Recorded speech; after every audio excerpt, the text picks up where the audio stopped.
Assalamualaikum warahmatullahi wabarakatuh. Jadi, saya dari kelompok satu dan juga rekan-rekan saya dari kelompok satu akan membahas tentang kesadaran mahasiswa terhadap bullying verbal dan juga sosial di lingkungan perkuliahan. Next.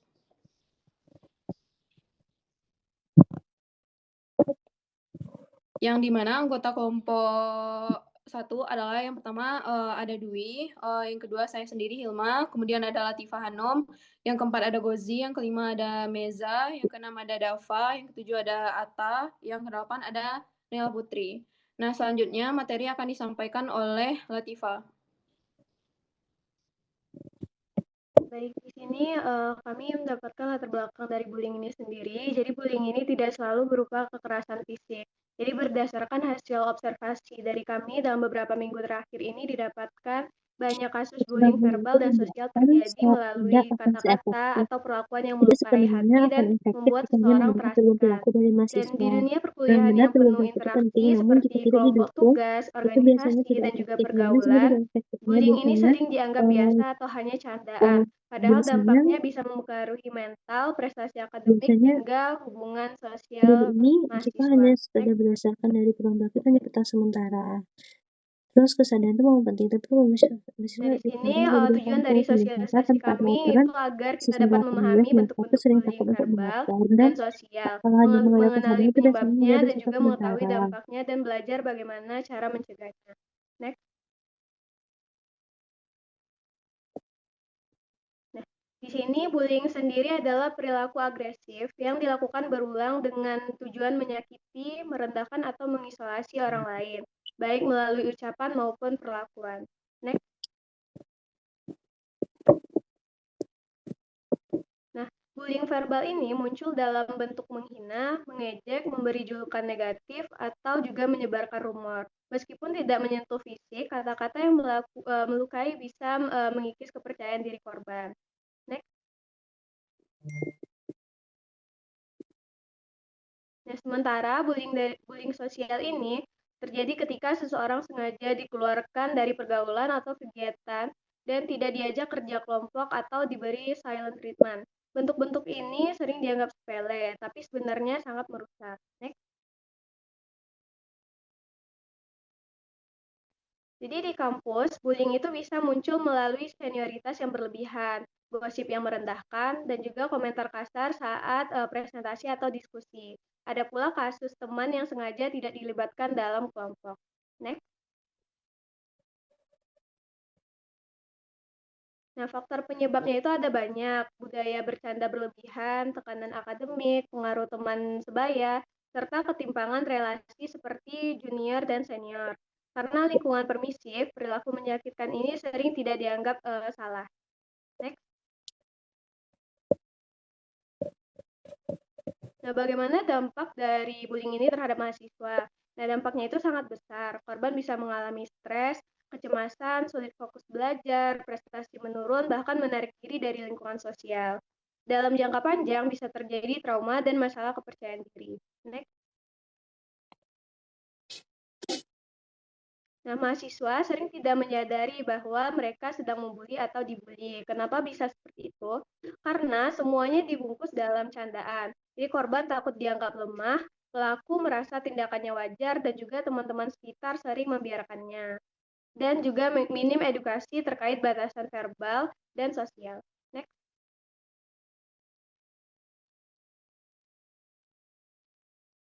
Nah, di sini peran kita sebagai mahasiswa itu kita bisa berperan dalam menjaga etika dan juga menciptakan kelompok yang inklusif serta berani menegur atau melaporkan jika melihat perilaku bullying ini. Jadi yang paling penting jadilah support system bagi teman yang mengalami kesulitan. Next.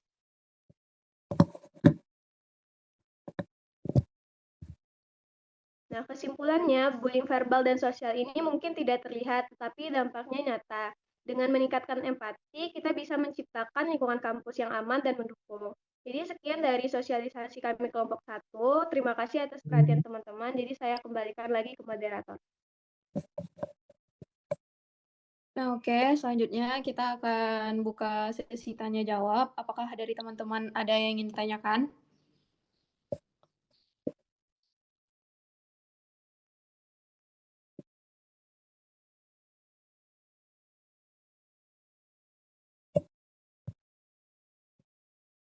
Oke,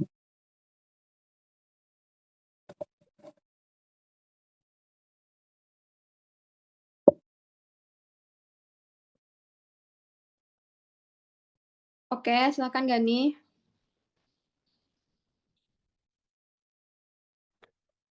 Ya, terima kasih Ilma. Saya Sultan Ghalifari dari kelompok 4 di sini bertanya. Bagaimana cara membedakan secara objektif antara candaan sehat dan perilaku bullying dalam konteks perkuliahan? Sekian, terima kasih.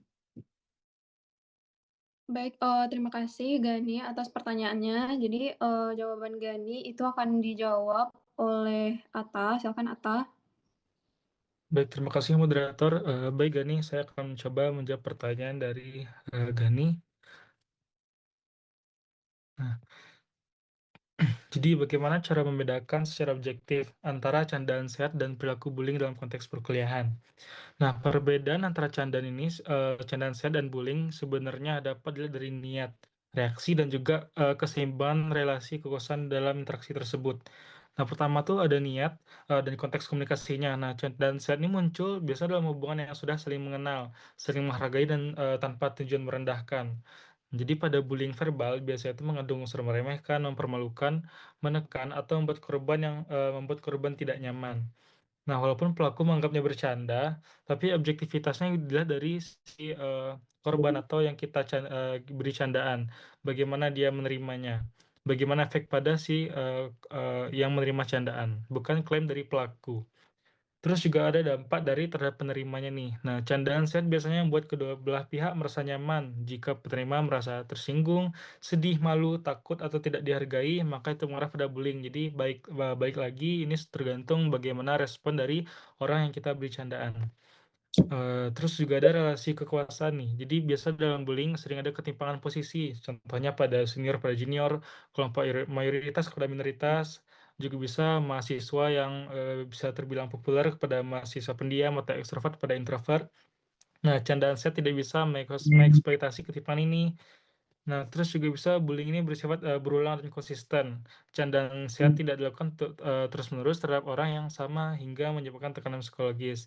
Nah, jadi candaan sehat menghargai batas pribadi, jadi tidak memberikan dampak negatif emosional kepada si orang yang kita bercandaan. Nah, bullying meskipun dibungkus humor tetap diukur dari efeknya. Nah, apakah itu menyakiti, merendahkan, atau mengucilkan. Mungkin sekian yang bisa saya jawab dari gini kepada Gani. Apakah ada yang ditanyakan lagi? Tidak, sudah cukup. Makasih Atta. Baik, terima kasih Gani. Baik, terima kasih Atta. Jadi, semuanya masih ada yang ingin ditanyakan?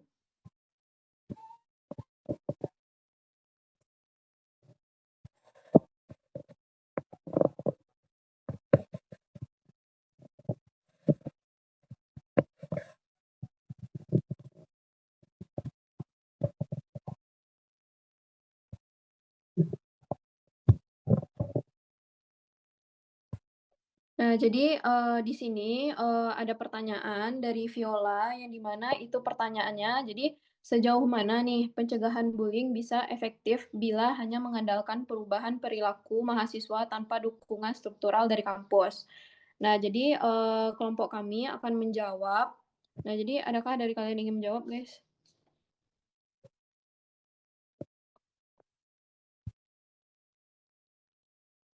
Silakan Putri. Baik, terima kasih Hilma. Di sini aku izin jawab pertanyaan dari Viola tadi. Sejauh mana pencegahan bully bisa efektif bila hanya mengandalkan perubahan perilaku tanpa adanya dukungan dari struktural kampus.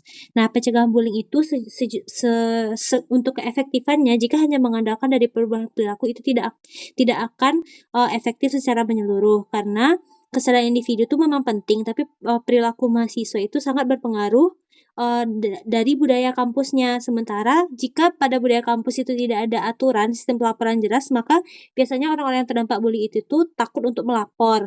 Dan juga kalau misalnya mengandalkan kesadaran individu, biasanya itu hanya bertahan sementara. Terus kampus itu perlu menyediakan kebijakan anti bully, prosedur penanganan serta layanan konseling dan saksi yang tegas agar supaya pencegahannya itu lebih berdampak nyata dan tidak hanya bersifat sementara. Dengan demikian, pencegahan yang paling efektif itu harus ada kombinasi mulai dari kesadaran mahasiswa dan juga dukungan struktural dari kampus.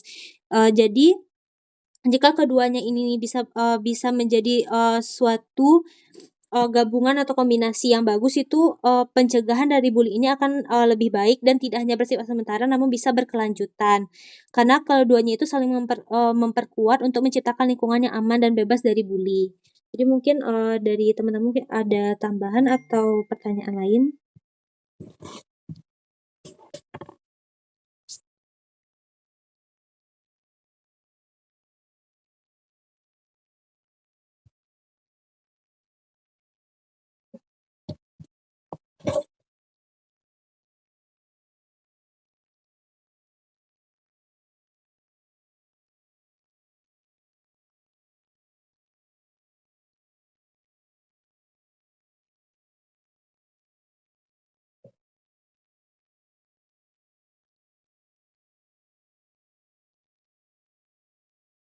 Oke, karena tidak adanya pertanyaan dari teman-teman yang lain, terima kasih, selesai sudah penyuluhannya. Jadi teman-teman, boleh live dari Zoom. Terima kasih banyak teman-teman. Assalamualaikum warahmatullahi wabarakatuh.